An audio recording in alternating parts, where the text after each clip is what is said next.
Bonjour, je m'appelle Orchidée Doudy-Miché. Je suis psychologue du travail au sein du service de psychologie du travail économique et des organisations à l'ULB.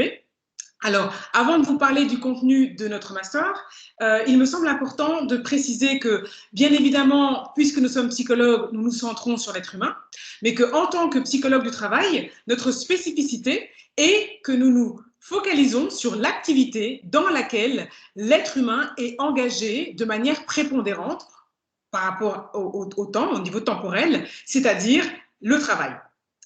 Et donc, nous nous intéressons aussi à la manière dont ce travail va en retour impacter cet être humain.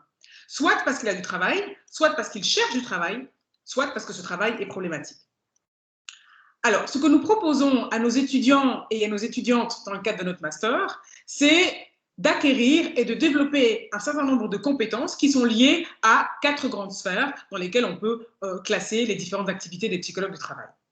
Alors, cette première sphère est la sphère de l'ergonomie psychologique.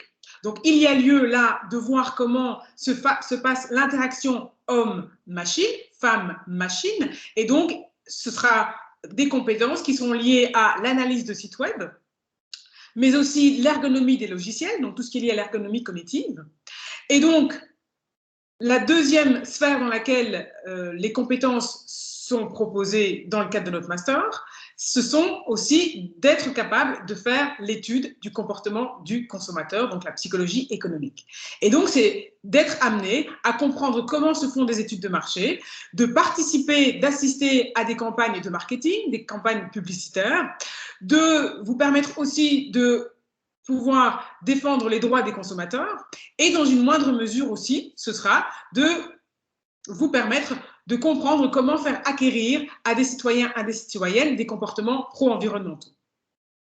Alors, le troisième domaine, c'est tout ce qui est lié au bien-être au travail, hein, c'est-à-dire l'étude de l'analyse de situation de travail, effectivement de voir comment dans ces différentes situations de travail, la charge psychosociale se manifeste, et donc ce sera d'analyser, de comprendre comment se passe le stress au travail, le burn-out, l'harcèlement au travail, et c'est-à-dire les différentes violences qui sont faites au travail. Comment, en tant que psychologue du travail, comment les analyser, mais aussi comment essayer de mettre en place des dispositifs pour réduire toutes ces violences faites au travail. Alors, le quatrième et dernier point, c'est un des domaines qui est assez connu par la plupart des gens quand on parle de psychologie du travail, c'est l'aspect lié au GRH, donc la gestion des ressources humaines, dans lequel on va inclure la sélection, le recrutement, l'évaluation du personnel.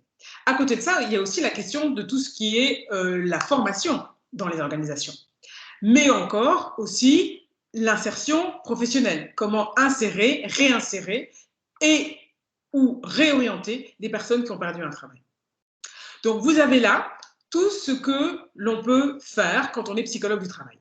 Alors, une fois que vous savez quelles sont les différentes interventions qu'il est possible de faire en tant que psychologue du travail, quels sont les lieux dans lesquels vous pouvez travailler? Vous pouvez travailler dans des petites entreprises, dans des moyennes entreprises, dans des grandes entreprises. Vous pouvez travailler dans des ASBL. Vous pouvez travailler dans des institutions telles que l'armée, la police, les hôpitaux, etc.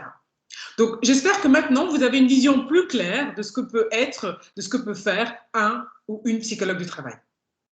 À vous de faire maintenant votre choix.